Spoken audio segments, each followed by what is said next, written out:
Hello and welcome to the A&P. I am Alex Johansson and my co-host Patrick McCallum. Patrick, Hello, everyone. How are you getting on?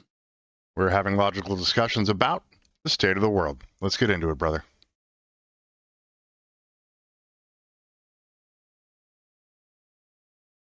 Heyo, Patrick, how you doing, bud? Not too bad at all, buddy. So, what have you for me today now? Oh, Well, this is the video you sent me earlier, wasn't it? Yes. correct. Actually, Raymond listen. Ibrahim on the Winston Marshall show. He's talking about the Western misunderstanding of Islamic history in the section we're gonna review here. So we're gonna do our own thing on the history of Islam, and that's going to be like 632 to 1200 and then 1200 to current. But a lot of the stuff that he talks about in the front is building it up, like all the things in history that were relevant to the current conflicts and how the world is shaped. So Yes. So we're going to be going over just a few sections here. Again, this is Mr. Raymond Ibrahim on the Winston Marshall show, and we'll see what he has to say about Islam. Empires, which would be Greeks. He actually tried to cajole men to join him by saying, "Don't you want the people of yellow?" and he talks about the women, how beautiful they are. But yellow, I assume, means hair. A lot of people try to understand what that means. Does it mean hair, fair skin, whatever?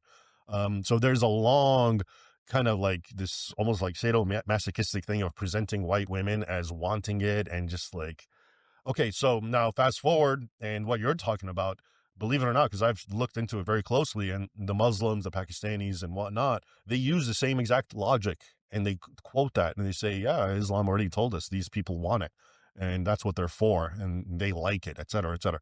So just, something to keep in back. It's an actual quote from Muhammad. Yeah. In a hadith. Yeah. The quote is that he basically said, don't you want the people of yellow? Like, come join me on this raid so we can get pretty blonde women, basically. Right? Okay. And but even I'm saying it starts with them, but you find that's a thing. Yes, it was actually quite a common practice. Oh, by the way, not just unique to Islam at the time. A lot of major religions were rising up around this time, around Islam, and going on raids was quite the popular thing to do. Right. But Islam had its own kind of unique tale of wine, women, and song. If you go on this raid, you get a beautiful wife, or the whole 9 yards. And it's a good way of rising up your tribe at the time. Right. Well, riling them up too to get the thing done. Right. Oh yes. There's going to be rewards on earth and in heaven, right? Yes. But he had used, as a prophet, he had his own unique spin on things, as they say. Right. Because there was a lot of upheaval after the fall of what we know as modern times as the Roman Empire. Right. As it was pulling back, a lot of these tribes and new religions were rising up. Right. Including us Christians, we rose up roughly 6 centuries or before this. Okay. So yeah, a lot of people were rising up. A lot of prophets around. Right. As I said, Muhammad wasn't the only prophet at this time. So the Hadith subrogates the Quran. So if the Hadith says something different than the Quran, then those who are of those sects of Islam who believe that the Hadith is a part of their function, if it says something different than the Quran, then the Hadith subrogates it, or it replaces whatever it was the Quran said. So that's why it's such a scary thing. The Quran maybe not be the best thing ever, but with the Hadith, it can definitely bring some very, very distasteful things to modern society.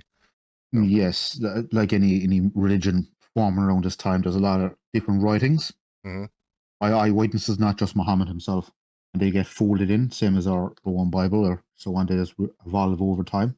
Right, but when you have a surah in the Hadith and it says something literally 180 degrees from a surah in the Quran, then those who believe in that sect of Islam, then the Hadith takes precedence, right? Yes. So that's even more dangerous, right? It's a final solution, and then we're going to change that to be an even stranger, darker thing. So, all right. Yes. Get back to Mr. Ibrahim. Iterations of this all throughout, okay? Most caliphs, people don't know this, but, even amongst the Ottomans, but especially in Spain, their last caliph was something like 99% white. Why? Because every sultan would mate with white women. And he would, be half diluted. So at the very end, a lot of these sultans were essentially blonde hair and blue eyed. but they're Muslim sultans, right? So anyway, my point is this. So you bring a Muslim population that thinks this way and you put them in England. What do you think is going to happen? And you teach women to be promiscuous or whatever, free love, etc. What's going to happen? This is going to happen, obviously. Okay. It's a pretty logical conclusion, right? Yes. If the book says this and then it's being fed to them exactly the way that the book said it was, then, right, without appropriate social mores, then you run into issues. It's like we talked about in the last episode that we just pubbed. That's what happens when a lot of these people come from their own insular countries, right, where women's rights are subjugated to the men. And when they arrive in a Western world where women have, as he was saying, freedom of expression and so on, it does not gel too well with these guys. Right. They think that they're putting themselves out there in such a way that they want a thing that they don't necessarily want. And then they get abused for it. So if they're not going to assimilate, then that's going to cause even more issues. Right. So, yeah. All right. Let's go. As far as you're asking me, how to get past all that. And the thing with England and I mean, you telling me is the attack on is free speech getting that bad? Because it seems like you can't call out, like you just said, you can't even call something what it is anymore. It's amazing. Yeah. I mean, that's a whole other and people being arrested and, What was that free speech law they just put into place, or some safety act? Wasn't there a safety act that just went into play? Yeah, the Online Safety Act. It's been just voted on, put into law. Right. So interesting piece. It was actually the British put it in, but the law itself originated back in the 90s when the internet was coming into its own and was shelved. Right. Then in 2022, it was put into action in Louisiana, of all places. That's where the law originally came from, that the UK are using now. Okay. It's very, very interesting, but it got thrown out after a while in Louisiana and other parts of the States. Right. Well, because I noticed Britain copied it. So I was going over our analytics and I was checking our content, and our content page has changed because of that. Right. So whereas before we say that our videos aren't necessarily for children, they're not for kids. This is some pretty advanced political stuff and how the world functions and stuff like that. Something kids won't necessarily like. So we're like, not necessarily for kids. It's not created with children in mind. Right. So now in our content, it says 18 plus only. And I was talking with our producer, Doubting Thomas. He said, now they have to provide an ID, which means that now they're collecting even more data on you. It's very strange. Only in the UK. Let's clarify that. Okay. Only in the UK. But most people in the UK now have for a long time been using VPNs. And right. But then that's 70. And by the way, the back end of YouTube is this content for under 18s or over 18s has been there since day one. Right. But while I understand that, it makes it look like we can't access a market that has 70 million people in it. Right? No, there's a misconception. That's always been in YouTube. It's always been there. Okay. Right? It's either under 18s or over 18s. That checkbox has always been there. Got it. So, but does that mean that those individuals who are over the age of 18 have to submit their ID to look at adult type stuff? I mean, not necessarily naughty adult stuff, but anything that might be considered. Anything that's classified as over 18, being viewed in the UK, they have to provide their ID. That seems most people with a small bit of cop on around the place have just been using VPNs, and that's it. That's the way they're getting around the law. Right, but your government shouldn't be law that will probably eventually get thrown out. I hope so. What happens in the UK? I would hope so. But it's like their government says, you're not adult people. You can't make your own decisions. And then we will figure out who you are. And then if you see a thing you're not supposed to look at, then we can come find you because you've looked at like it feels really 1984, man. It feels really. It is. And in fairness to the European Union, they have a lot of laws around us. So most European Union countries will not really see a law like this around digital content. There's a Digital Information Act and so on. Right. That's, as I said, that's what happens when you leave the European Union. Sometimes you end up with craziness. That's a fact. All right. It's like, anyway, so it's just amazing to me, you compare and contrast what I've been talking about, which is, Europeans, King Richard, speaking of England, who fought tooth and nail to keep Islam out of Europe, okay? And now all of a sudden, and this is why history and doctrine is important, because they've told us the exact opposite of what I'm saying, which is, no, Islam is wonderful. It means peace. What are you talking about? Let's bring them in by the boatloads or whatever, millions. And guess what? You see what's happening, because it's just a continuum of. Do you believe that Islam is a religion of peace? Honestly, my own personal opinion. A lot of people who practice Islam are not very nice people, especially when it comes to women or young girls in general. It's not nice to them. No, but Okay. I can say that about some other religions as well, but more overt when it comes to Islamic religion. They're more open about their bias, where other religions try to keep it behind closed doors. But overall, no, it's not a religion of peace. It was never founded as a religion of peace.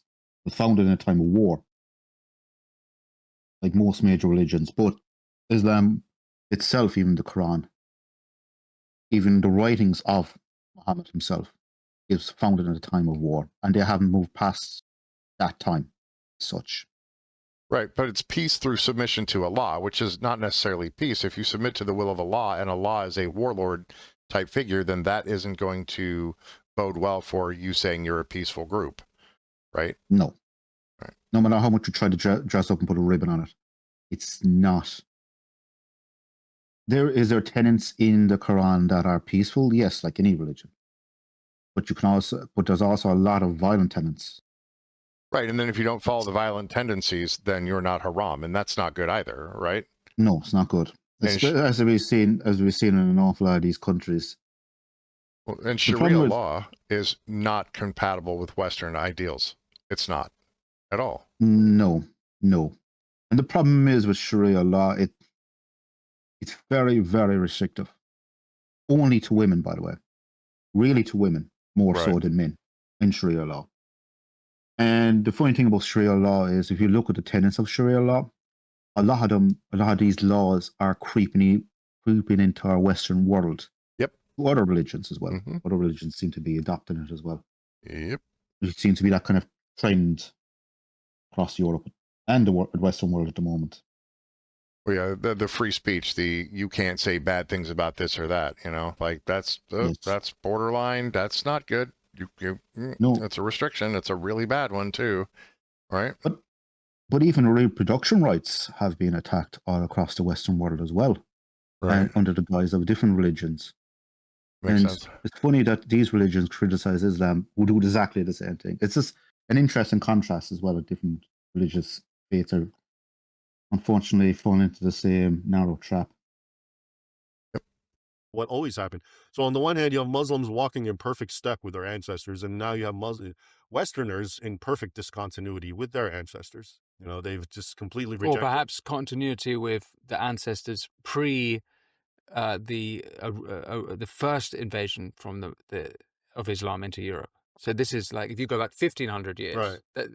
Do you see some sort of parallel with that, do you think, or is that a stretch? Well, no, because there was no time in history where Islam tried to get into Europe that they said, come on in. They just either lost and fought, like in Spain. Right. Okay, but they always resisted. So this is the first time they've been invited. So this is in. unprecedented, what's happening, where, you're inviting them, and they're acting the same way as usual, and your people are suffering, and then you buckle down even more and, stifle. Right, that's doubling down, right? Yeah. They have all kinds of heresy laws, and you can't say this, and you can't, like, it's antithetical. He's correct. Like, you knew what was going to happen, but you did it anyway. It's like, especially the UK, just inviting, I don't know how many people across that channel, right? And then at the end of the day, they end up in Belfast, and they end up making their way into Ireland and other places where they're just not wanted. Like, they should have been stopped in France, as opposed to having made it to the UK. I think what happens is every country kind of kicks to the next country along the chain. And then Ireland France, and France kick it over to the UK, and UK then kick it over to us. And so round and round we go with the same issue. It's absolutely craziness, because most countries cannot handle influx of people. Especially I'm just thinking my own country at the moment, or services are stretched. We're stretched thin for the last couple of years, but now they're just at breaking points all across the board. Oh, so I got an update. So the EU in Brussels is issuing a 22,000 euro fine to Poland for each immigrant that they do not accept. I don't know how they're keeping track of that, but they're not liking how Poland is rolling. And Poland is like the best economy in Europe now. It is one of the safest countries in Europe. And a lot of it's because they are not accepting those who will not assimilate into their society. They accepted millions of Ukrainians. No, that's not been.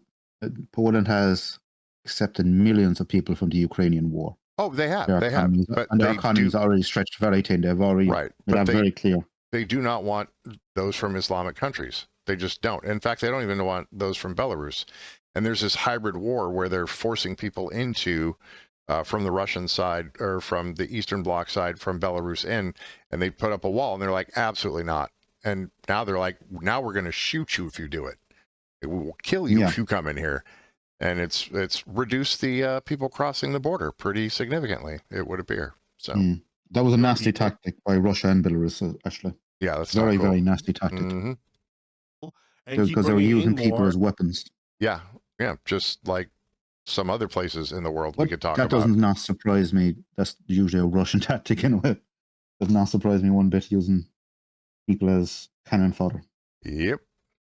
And it's just like, what's really going on? Then, is there anywhere else in the world outside of Europe where there is where Muslims and Christians and Jews have been able to live side by side? In Europe, you have countries like Albania and maybe Montenegro, and we had in the Bosnian War, we had concentration camps with Muslims rounded up. Yeah, so it's not really a great place to look. I don't think. No. But by and large, those countries until now, you can see Muslims and Christians living side by side. But the reason, honestly, is the Muslims are not very Muslim, and the Christians aren't even very Christian. In other words, the people there are very secular. You look at a Muslim in a lot of these European countries, and they just they don't know the first thing about. I've talked to them, and they don't know the first thing about Islam, but they're Muslim by name. So I think that's one of the reasons that you can have that. Look, if Muslims are in power, and they're the dominant group, and they're upholding and following Islamic teachings, then by nature, the non-Muslim, the Jew, the Christian is going to have to live as a second-class citizen. Okay, so like in Egypt, for example, which was a very Christian nation, and now it's 90% Muslim, let's say 10% Christian. Okay, so there's constant persecution, but there's all these laws against churches. Okay, so I just read a report, finally came out, the numbers. And long story short, Christians are always complaining we need churches, and they're not allowing them to build churches. And if you go back to Islamic law, Islamic teaching, which I was discussing as based on the hadith and so forth, you're not supposed to. Christians who are conquered, they can live and pay tribute, but they can't build their churches. Right. So if you're a person of the book, either a Jew or a Christian in an Islamic country, you have to pay what's called the jizya, which is a protection tax. And if you're an atheist, they just get to kill you. Right? Yeah. And then if they say, hey, you have to convert, and you don't convert, they can also kill you. Right? But if they're dominant, then you're not going to last very long at all. So. No. And I can already hear the comments already. People saying, "Oh, Christians did this for thousands of years." Yes, we did it right up the last couple of hundred years, but our faith has moved forward in the last 300 to 400 years. We don't kill people or stone people anymore. We kind of move past that part of our faith. The problem is with Islam and other faiths like them is they haven't moved past the 11th or 12th century. Right. Well, Christianity's accepted some measure. Christianity's accepted some measure of modernity. Right? There is some measure of modernity there. Like they understand that the world has changed and science has advanced and things have changed. Like the things that they believed as goat herders at the, turn of the millennia or at the year zero, right? Before Common Era switched to the Common Era. Yeah. From BC to AD, it changed. Yeah. Right? Yes, it has changed. And most modern religions have changed. A lot of religions have changed over hundreds of years. They accepted modernity, they've accepted that people have individual rights and so on. But unfortunately, a lot of, especially religions like Islam, and I'm thinking of a few other religions, they have not moved past the 11th or 12th century. And they don't want to move past the 11th or 12th century. They're perfectly happy Oh yeah. in Oh, yeah. in We were their watching righteousness. that AQual list, the all quadrants, where they were identifying people in certain religions operate at certain levels. So Christians operate at that level 4 to 5, but those who are in Islam are 3 to 4, right? Yeah, I've seen that. Yeah, I've seen that. Yeah. So if you're generally functioning at a 3, which is kind of a self-serving thing, but there's enough people to enforce the laws that are at 4, then you're just going to have a 6 savage society. It's just the way it's going to be.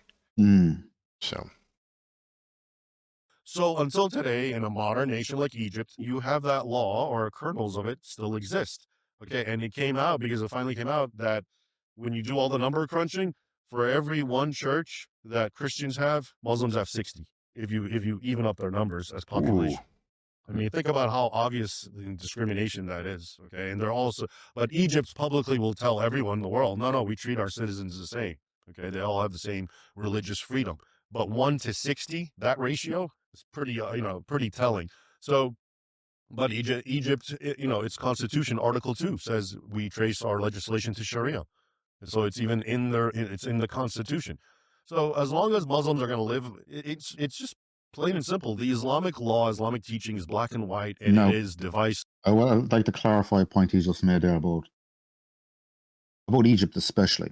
Egypt has been a Muslim country since middle of the 7th century. It was over 1,500 years. It's been under Muslim rule, just to bear that in mind. So obviously there's going to be a Muslim constitution and so on. It was a Christian country, it was a Christian colony before that by the Roman Empire and so on. But as we discussed before, as Islam rose up and pushed right up through North Africa, right into Spain, Egypt was taken over as well. So a lot of these countries who were formerly Christian since the 7th century onwards have been Muslim majority. Right, for like 1,300 years, yeah. Yeah.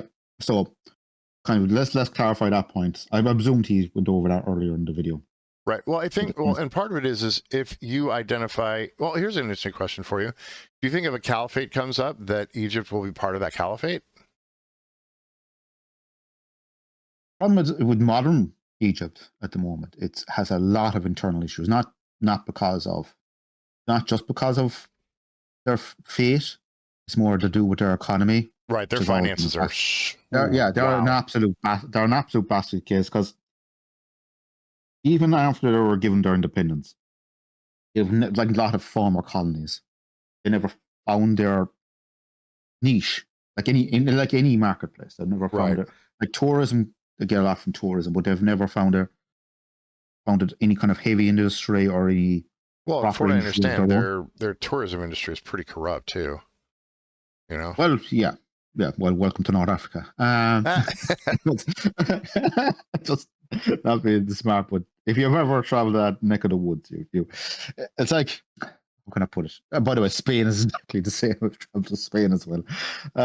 We've got to go to the Giza Plateau, man. We've got to go check that out. I think a lot of it. I think when I hear you Americans giving out about tips, when you go to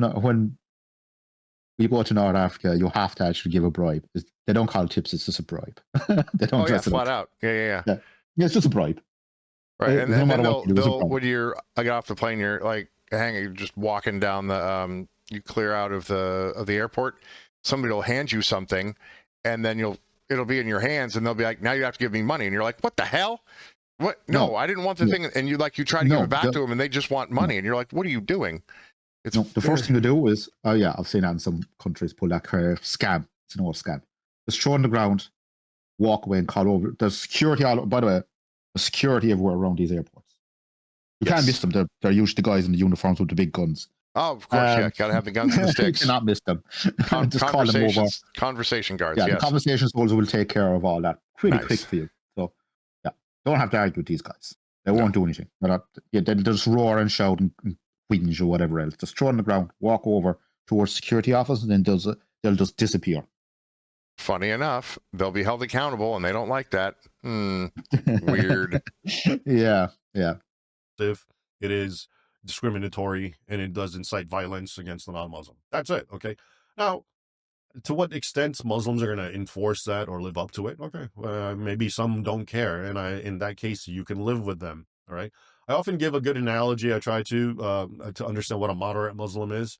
Okay, and it's the Nazi analogy. Okay, which is a little right. And he went out of his way, and it's no small threat to himself, but he was a Nazi.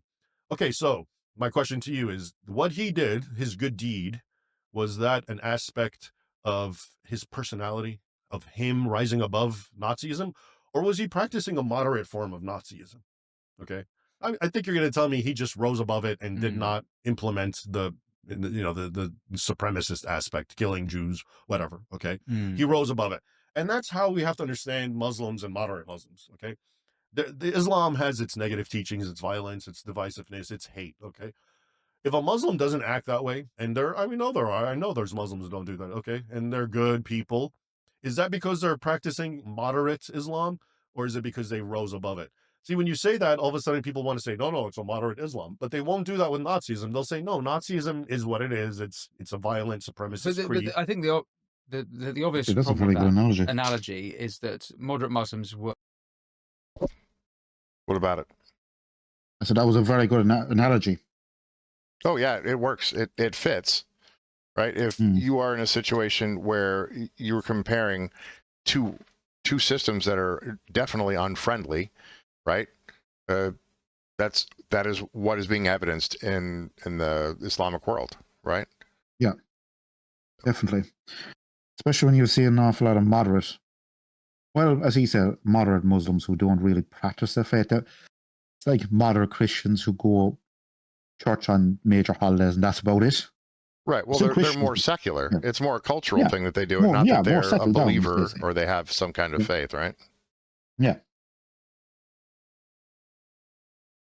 Who I've spoken to on this show will, rather than rising above Islam, they'll appeal to other scripture, and then they'll say there's a contention here, there's a contradiction, so we're going to appeal to this and this one where it says, right. They will do that. You're right. But what I'm saying is, which is not, you can't do that with Nazism. You can't appeal to another side of Nazism. Well, no, I would argue what's happening is they're being disingenuous. Okay, they're making an appeal, saying, "Oh no, there's a way around this," and I'm telling you, no, there isn't. Okay, so yeah, it would be like a Nazi telling you, no, wait, there's aspects of Nazism where allows for this, and you and I know there isn't. So give me an example of what they would say, for example. Unfortunately, I'm not equipped enough to have this argument, but I would say that there's enough contradiction within the Quran that it's clear that they would have a problem where there might. Right. There's contradictions between surahs, but there's also contradictions between the Hadith and the Quran. And part of the issue was that at the time when the Hadith was being penned and written, a lot of individuals who were of the faith had information. They in their head maintained some of the information of the Quran or the Hadith, and that they died in battle. So all the things that they had memorized are gone because those guys are dead. Yeah. Right. So it's really, really awkward. It's by the way, a lot of faiths are like that. Just thinking about my own Christian faith. We had over 300 books at one stage. Right. Yeah. As religions form over time, that some books get picked up, some books get. So there's like the Infancy Gospel of Thomas. There's the Book of Enoch, which, funny enough, is still in the Ethiopian Christian Bible. Like there's some books that just didn't make it, and you got like Maccabees and other things like that are in the Catholic Bible, but aren't. Right? Yeah, short story. We fix it all in the 15th century. We wrote the book out, and that's it. There we go. That's it. Thank you, King James. You're the best. All right. No, actually, it wasn't. The King James Bible came after us. Which one was it? I know the normal King James came in the 16th during the Reformation. Okay. So is that the Gutenberg? No, that wasn't the Gutenberg Bible. Oh, no, the Gutenberg Bible. But yeah, it's famous because of the printing press and so on. The first book mass produced was the Gutenberg Bible. Yeah. A few billion of those have been sold. Thank you, Gideons. All right, here we go. There'll be the same contradictions in Nazism. It's pretty clear cut what they thought about the Jews. If you're okay, so if you're the kind of Muslim who is, I'm going to read the Quran and understand it my own way, and that's fine, then yeah, you can do that. But to be a true Sunni Muslim, that's not how it works. You have to follow the interpretation, the exegesis of the authorities. Right. Whatever the imams say, go. Yes. Right. Just like back in the Yes. day, whatever the preacher said goes, whatever the clergy said goes. Like, this is what we Yes. believe, and you have to believe this as well. So, Yeah, And all that's the problem. There's a lot of people don't dive too deep into their own faiths. They just accept whatever they hear on a Sunday. They don't look at their own Bible or Quran and so on. right. of them are unequivocal about the topics that we're discussing because they're so ironclad. So again, for example, there's a movement among Muslims, and it's a good movement. They're called Quranists. What they want to do is just the only book they look at is the Quran, and they're done with the Sunnah, the Hadith. And that would be great because honestly, a lot of the most troubling teachings come from the Hadith, not so much Correct. the Quran. The Quran is very poetic, okay? And so that would be a great thing, but they're a tiny, tiny minority. They're not even 1% of the Muslim population, okay? So you can do that, and they do exist, Muslims like that, and that's more power to them. But if you're being a standard, I'm a Sunni Muslim who's just following the traditions of my fathers, and I belong to one of the four madhahib. They have four schools of law, which are very, very similar. They just have nuanced differences, but they agree about what we're talking about, execute the apostate or punish him at least, blaspheming, etc., keeping Christians and Jews suppressed, war on the infidel. These are non-negotiables. Okay, so if you're that kind of Muslim, yeah, I mean, I can say to the infidel, no, there's a way around this, but that would be Right. The way around it is you subjugate yourself to Islam, like you convert. Yes. Yeah, Right. that's the way around it. Yeah, you subjugate yourself. You bend the That's knee. not. Yeah, you submit your will to Allah, and I should not be forced to do that. And if I do that and decide later that I don't want to do that anymore, I shouldn't be killed for choosing to believe in something else, to have a different faith. Right. Yeah. like me telling someone who's ignorant of Nazism, and I'd be like, no, in Nazism, there's room for Jews and and non-Aryans to live in peace. Yeah, probably not. Okay, you'll believe it, but I'm just saying that they can say whatever they want and they can believe it, and there can be large numbers of Muslims who live that way, but they're not. This is not in accordance with Islamic understanding. And those aren't the ones in power either, right? No. The friendly ones, the moderate ones, are not the ones in power. The ones in power are the ones that are wielding the power in a not nice way at all. No, if they want to see what it's like, just look at some African countries at the moment. When Islam takes over, and when they do eventually rise up and take power, yeah, not great. Absolute atrocities is unbelievable. Yep. All across North Africa and so on. Mainstream Islam, just like a Nazi can say, no, I love non-Aryans, but yeah, that's not in accordance with Nazi ideology. Right.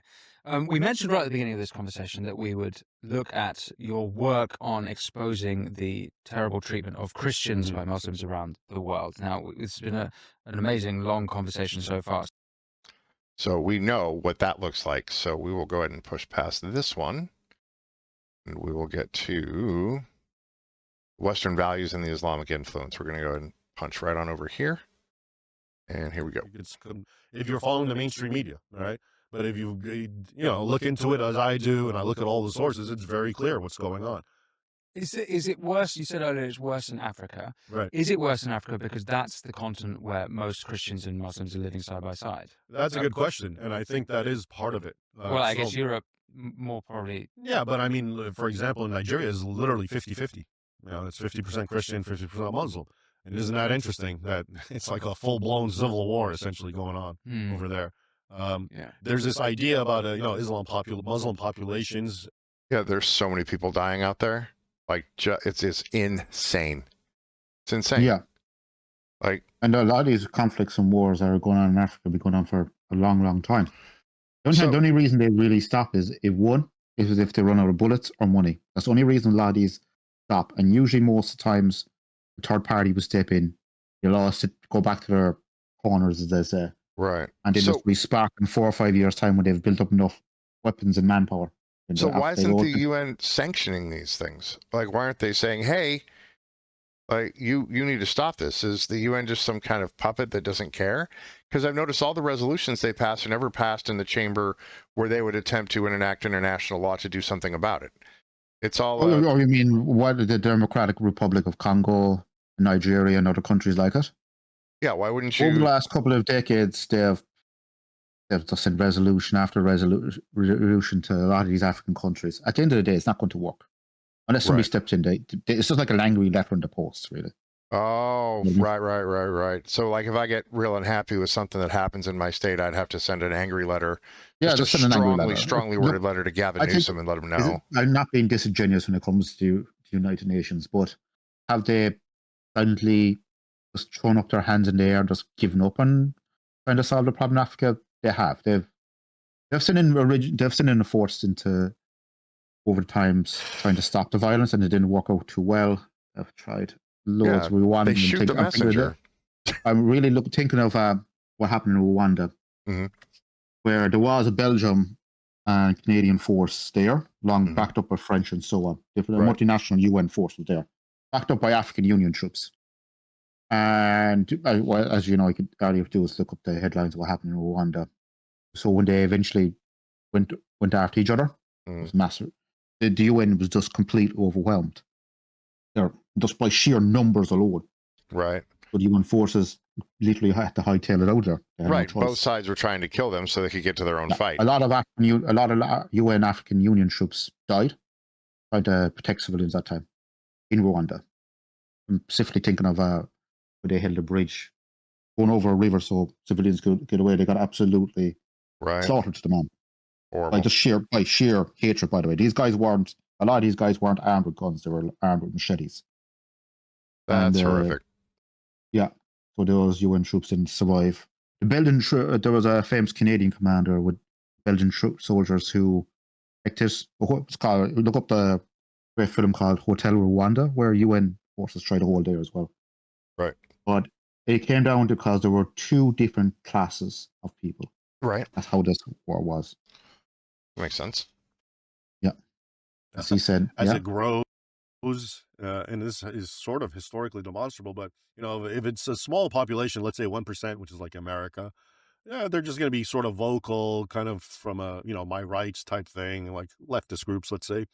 But when they become like, let's say 10%, that like in Europe, in certain countries and cities, then you get a lot of criminality and you get these enclaves and no-go zones. So I've heard by various sources. And then when Sweden's got a ton of those no-go zones. They let a lot of them in, and it did not go great at all. Yeah, they invited an awful lot of people. Albania, especially, a lot of Albanians. Now, Albanians are interesting people. They're a mixture of all different religions from all over the place. Right. But they Well, got he was one talking about that thing in earlier common. too. Yeah, first Albania, they all have all Albanians have one thing in common. They really love criminality. That's one thing they've all got in common. Yeah, the power of the money. Well, it's kind of rough to say about a whole country of people, right? Like, are all I've dealt with Albanians. Trust me. Okay. You might be going out on a limb to identify all of a group of people as a thing. That might be. No, okay. Is there a couple of decent Albanians I worked with? Yeah, but vast majority of them are. Well, they're a poor country and they're poor people going to a rich country. What do you think they were going to do? Oh, they're going to try and make their bag, dude. Of course they are. Right? Yeah. It's like the Roma you have there now that are doing all kinds of wild shit in your oh cities. the Roma, they're interesting. Yeah, I have to be really polite for YouTube, don't I? Those darn gypsies are just acting up to their usual shenanigans. There we go. Trying to be polite. Acting a bit wild out there in the world, not doing anything but just violating those social mores. Yeah. All right. Yes. There we go. It grows, let's say 50%. Now you have a war. You have a full jihad. Okay. When it keeps growing and now it's 70, 80%, then the infidel is completely suppressed. Look at Saudi Arabia. You can't even have a church or anything there. Or they're suppressed, tremendously. So it's very unwavering. And for Europe, it's unfortunate because these numbers, I saw a Pew poll say like in 2050, in Germany, Muslims are going to be like 40% of the population. I mean, at that point, yeah, it's going to be like Nigeria. It's going to be a war because why not? Right. They will definitely go to jihad. Right. And jihad is a war. It is not a personal fight against interior demons. Jihad is I'm going to ensure that the mores of Sharia and of Islam are going to be perpetrated on all people in the space. It is a war. Yeah. That's what that is. Yeah. The UK, Germany. Just look at as I said, in the past, Hmm. in history when that has happened. Yeah, when you're I think percentage, what's, when the what's, the, percentage what's the of old saying? What's the old saying? Failure to understand history. yeah, you're doomed to repeat it. Yeah. Yes. When you see countries that get to certain percentages of certain kinds of either religions or kinds of people, then they attempt to exert their will, and as opposed to assimilating to the society that they moved into, they will force you to their mores, which may not follow Western culture at all. In fact, No. Sharia law does not. So. I mentioned Syria. Mhm. There's mixed reporting here, so I'm hesitant to say that I there's am too. Yeah. right. Yeah, Yeah, it's you, very you agree with my yeah, my it's position. very confusing what's really going on. Okay. And sometimes you hear it's Christian, sometimes you hear it's not. It's Alawites, and it's Right. we have to wait for this smoke to settle, kind of. Right. Well, and they have a lot of Druze on the southern border that are being killed right now in droves. Yeah, Syria is still recovering after a massive civil war. It'll be like any country after civil war. It's just like the wild, wild west. There's no, there is a central government, but they don't really have everything under control yet. It'll take at least a couple more years.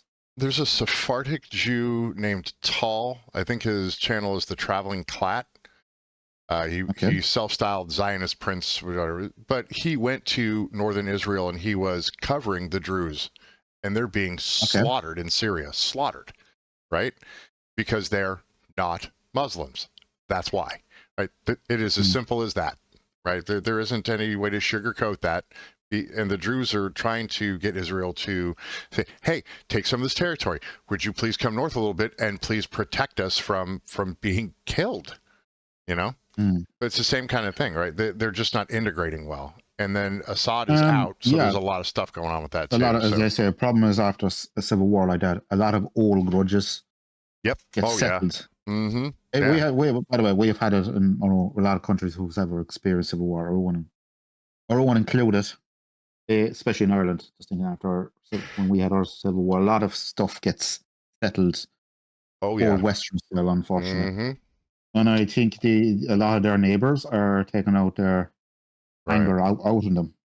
Right. Well, when any country has a violent scrimmage match, it's going to be like that. It just is. Yeah. It is. And it's going, as I say, it's going to take at least another couple of years before the central government can clamp down on anything like that in Syria. They're only just after civil war. The infrastructure is really just bombed to hell. But there's a lot of people who are really not happy with who's coming to power there as well. So that's going to be another vacuum that's going to try to get filled, and there's going to be a lot of issues with that too. It's going to be.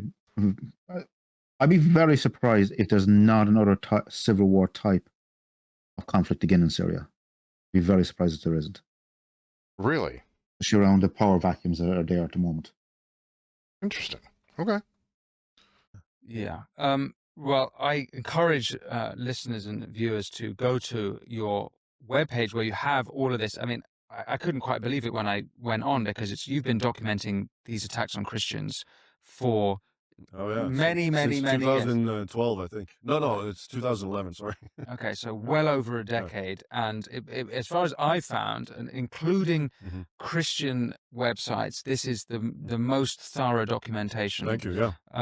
And it's pretty shocking stuff, and perhaps something that we can go into on another conversation. But Raymond, before we close out, we've covered so much, and we've swept through 1,400 years of history, and couldn't. All right. That is going to do it for today. Got anything to add to this one, Patrick? But as I've always said to any young person listening right now, is just pick up a history book or look up any type of history on YouTube. Yes, for sure. Islam or Christianity and so on. Just get more informed about the subjects that are happening. And the point thing is, a lot of the conflicts that are happening right now across the world can be traced back to history. Just to get young people thinking for a change. Right. The reason it's bad today is because it's been bad for a long time, and it's been a brewing, and we can see the exact same set of circumstances coming up again and again and again. And there's lots of great history. Oh yeah, for sure. So, all right, for Patrick McCallum, I am Alex Johansson. We are the A&P Gents. Like, subscribe, ring the bell, do all the things. Help us beat the algorithm, and we will catch you in the next one. We are out.